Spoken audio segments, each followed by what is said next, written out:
खबर मन चंगा तो कठौती में गंगा। संत रविदास जी का सर्वकालिक संदेश।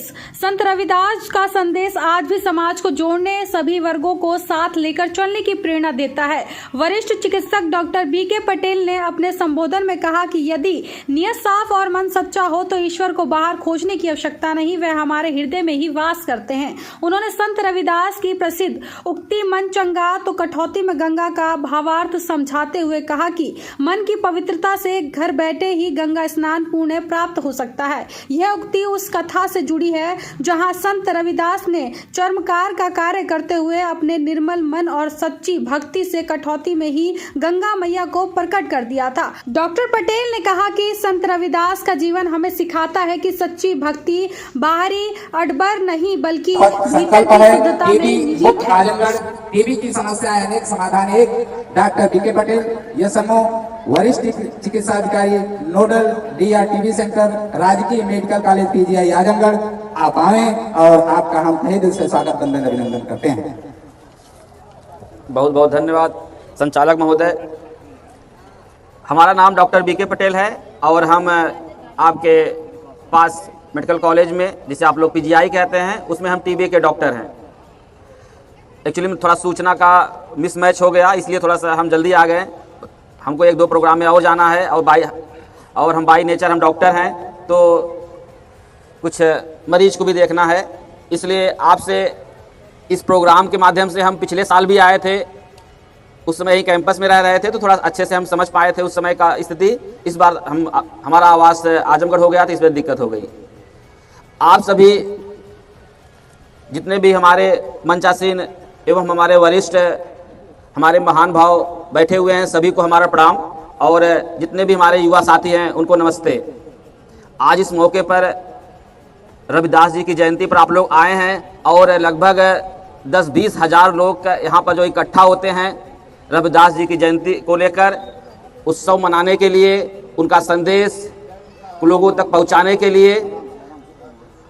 तो इसी क्रम में हम कल रविदास जी के बारे में थोड़ा सा पढ़ रहे थे। हमारे पिताजी हमको बचपन में कहते थे कि मन चंगा तो कठौती में गंगा। ने सही में कहते थे, वो आज भी कहते हैं।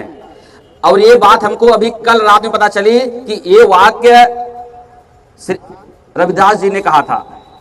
कहानी आप लोग जानते ही हैं कि वो अपना काम कर रहे थे, तो जो दूसरी लॉबी है वो आई, कही कि चलो नहा लेते हैं, तो उन्होंने कहा कि मन चंगा तो कठौती में गंगा।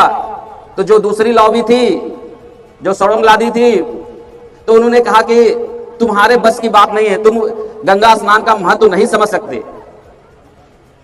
तुम कह रहे हो कि मन चंगा तो कठौती में गंगा। कठौती उसे बोलते हैं जिसमें जो अपनी वो काम करते थे, आपको पता है सबको क्या काम करते थे।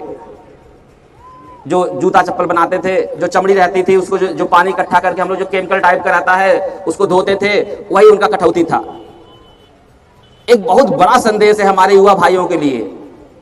आज की जो युवा पीढ़ी है, हम उन्हीं को संदेश देने के लिए ही आए हैं। हम चाहते हैं कि ये इस मंच से जो लोग यहाँ आए हैं, यहाँ जितने वहां से लेकर इतना जितने लोग बैठे हैं, वो अपने लिए नहीं बैठे हैं। जो मंच का संचालन कर रहे हैं या जो कोर कमेटी है, वो सभी को एक चाहते हैं इस मंच के माध्यम से, इस जयंती के माध्यम से लोगों को एक संदेश पहुंचे। जैसे उस समय रविदास जी ने मन चंगा तो कठौती में गंगा उन्होंने कहा नहीं, और जब तंज कसा गया कि तुम करके दिखाओ, कुछ चमत्कार करके दिखाओ, तो उन्होंने शांत रहे।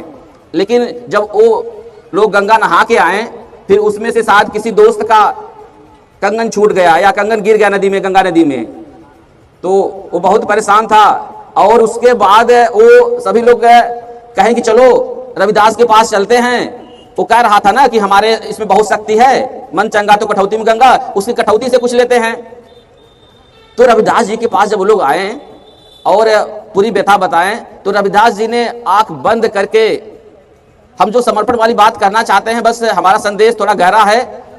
आज के रील के जमाने में तो बच्चों को नहीं समझ में आएगा, लेकिन जितने यहाँ पर बैठे हुए हमारे महान भाव, क्योंकि ये दुनिया देखे हुए हैं, लगभग 30, 40, 50, 60, 70 साल के लोग बैठे हुए हैं, वो समझ सकते हैं कि कितनी दुख पीड़ा झेलनी पड़ती है समाज को। चाहे कोई मुद्दा ले लीजिए, हम विशेष मुद्दे पर नहीं जाते। हम चाहते हैं कि जो संदेश उनका है रविदास जी का, हमारे युवा साथी समझे उसको। जो भक्ति और जो भक्ति का, शक्ति का जो संदेश था उन्होंने करके दिखाया। और जब सब लोग उससे कहने लगे कि हमारा कंगन गुम हो गया है, तुम तो ना गंगा जी के बहुत बड़े भक्त हो, बहुत बहुत चमत्कार कर चुके हो, तो हमारा कंगन अपने कठौती में से निकाल के दिखा दो। और कुछ मिनट के लिए उन्होंने मौन रखा। उसके बाद उस कठौती से, जैसा कि कहानी में लिखा गया था, उन्होंने कंगन सेम टू सेम निकाल के दे दिया। अब हम तो थे नहीं और आप लोग भी नहीं थे, तो जो और ढेर सारी कहानियां हैं, उसमें 100% सही या गलत बात नहीं है, बात है संदेश की। जो यहाँ की युवा पीढ़ी है, जो आज यहाँ पर मंचन पर आएंगे, ढेर सारे लोग सुनने आएंगे, हम उनसे निवेदन करते हैं कि उनके अंदर बहुत क्षमता थी। उस समय परिस्थिति बहुत गंभीर थी, न पढ़ने का अधिकार था, न कहीं जाने, उस स्तर तक जाने का अधिकार था। उस ऐसे हालात में अगर वो इतना बढ़िया काम कर सकते हैं, मन को शांत करके किसी भक्ति रूप में, समर्पित रूप में दे सकते हैं, तो हम अपने युवाओं भाइयों से निवेदन करते हैं वो भी कुछ ऐसा ही करें। क्योंकि सारी चीजें साथ में नहीं चल सकती कि आपका बर्थडे भी अच्छे से बीत जाए, शादी में आप हर शादी में अटेंड भी करो, और आप चाहो कि पढ़ाई लिखाई में भी आगे हो जाओ, या फिर आप टॉप कर जाओ, या जो चीज आप बनना चाहते हो वो बन जाओ। तो जो भी युवा भाई हैं हमारा बस एक छोटा सा इस रविदास जयंती के मौके पर संदेश है कि उनके जैसा एक छोटा सा ही कड़ अपने गांव के लिए, अपने देश के लिए, अपने लोगों के लिए बने। बिना बने काम नहीं चलेगा।